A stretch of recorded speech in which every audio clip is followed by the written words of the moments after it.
those of you who do not know, my name is Heather Heron. I am the Education and Outreach Manager, and I run the Research Center. So I notice a lot of familiar faces in here, so I'm going to briefly go through the materials that we have in here, and then I've got an activity for us, which we'll get to dive into some of the materials that we have in here. So, to get started, how many people have used the Research Center? Okay. But you see, that's just the joy of this Research Center. So I get a lot of family genealogists that come in here, but we have a class coming in here tomorrow who is doing local history. So it's just the fun of this room is that you can do both local history and find out about Blue Earth County, but you can also come here and do family research. So when people come in, after I have them sign in, much like you all did tonight, I first ask what they're here for. Are they here for family history, or are they here for a local topic? And if they're here for a local topic, the first place I start them is over in the filing cabinets over here.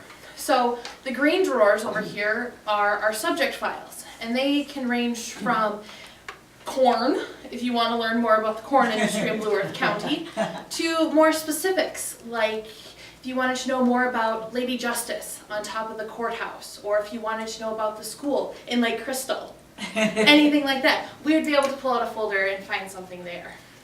If you're coming for family history, I start you over here in the card catalog. My rough estimate is we have a couple million cards. I haven't personally counted them. But we have several cards, and these are alphabetically by last name.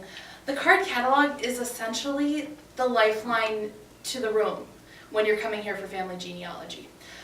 So you'll come here, you'll find who you're looking for, and the card will tell us where we're going. So are we going to the biography files? Over here, the salmon-colored drawers at the end here of the filing cabinets. Those are all biography folders. So when you pull the file out there, you're finding newspaper clippings that are weddings, anniversaries, celebrations, card showers for your 90th birthday. You ran a track meet and it was predominantly about you. Sometimes they end up in there too. Sometimes they're under school sports, sometimes they're under the biography files. So they're really interesting, the kind of articles that you can find in there. Now I do want to mention, those are all newspaper clippings. If a diary was donated to us or family records, those are going to be kept in the back and we'll have to go pull those for you.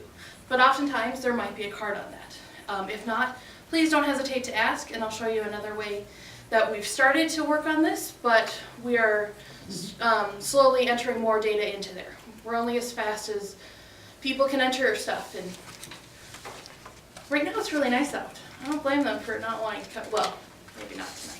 Am I right? But most days during the summer, it's gorgeous out, and people want to be outside more then, so we understand that. One of the main places these cards lead is to our obituary books.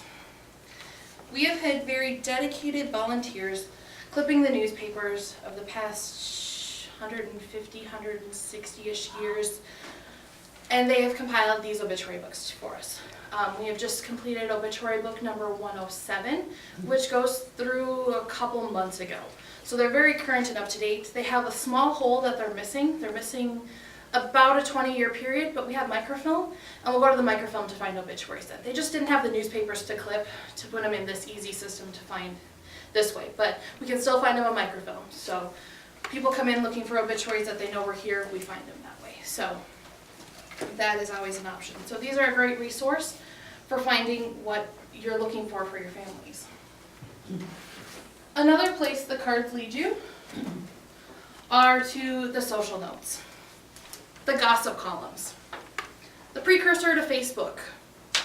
This tells you that school was closed last Monday. Things like that. Or Mrs. Jones went to see Mrs. Smith.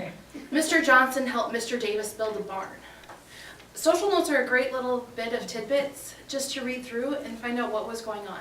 They can also tell you when the family barn was built, possibly when relatives came to town, so maybe there was a celebration that was going on, and maybe you need to do a little bit more digging to see what else was going on around that time.